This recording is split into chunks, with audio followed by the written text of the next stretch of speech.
Les entrepreneurs en foresterie du Québec et de la région pourront enfin souffler un peu dans cette crise grâce à un investissement de 120 millions de dollars qui a été annoncé mardi par le ministre de l'Économie, de l'Innovation et de l'Énergie, Bernard Drinville. Des mesures qui ont été bien accueillies alors que l'industrie se bat toujours dans ce conflit commercial avec les États-Unis et contre l'imposition des droits de douane américains. Ici, la forêt, c'est pas seulement des arbres. C'est une industrie qui fait vivre des familles.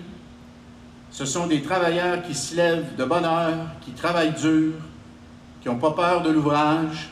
Et ce sont aussi des municipalités entières qui se développent grâce à cette richesse qu'est la forêt. Concrètement, c'est un soutien qui va permettre de maintenir les activités des usines de sciage qui ont un rôle stratégique dans les régions, mais aussi au sein de la chaîne de valeur de l'écosystème forestier. Ça va permettre d'aller plus loin. L'annonce d'aujourd'hui, c'est une bonne nouvelle parce que ça peut permettre aux entreprises qui les embauchent de garder les opérations puis de les faire travailler. Mais il faut s'assurer qu'il y ait de l'aide aussi pour eux autres, là, nos petits entrepreneurs. Je pense que ça a du bon sens. À un moment donné, l'industrie a besoin d'aide, puis je pense qu'il faut aller là. On n'a pas le choix, le gouvernement n'a pas le choix d'aller là. En plus de l'ajout d'un 5e volet au programme ESSOR qui sert à appuyer les projets des entreprises, une enveloppe de 60 millions de dollars sur un an via le programme Forêt sera administrée aux usines qui proposent des produits à valeur ajoutée. Bien que l'inquiétude persiste dans l'industrie, une stabilité peut être retrouvée en misant sur l'innovation et la diversification. Comprenez-moi bien, ça en prend du 2 par 4.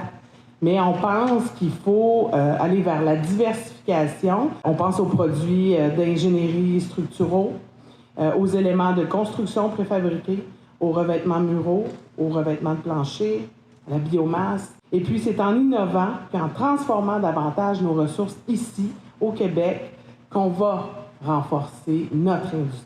Et ce que je veux qu'il se réalise, c'est qu'on réussisse à garantir qu'on va emmener de la fibre à l'usine. La valeur ajoutée, ça, c'est une chose. Mais il faut s'assurer qu'on va aller récolter pour emmener de la fibre dans la forêt pour faire travailler notre monde.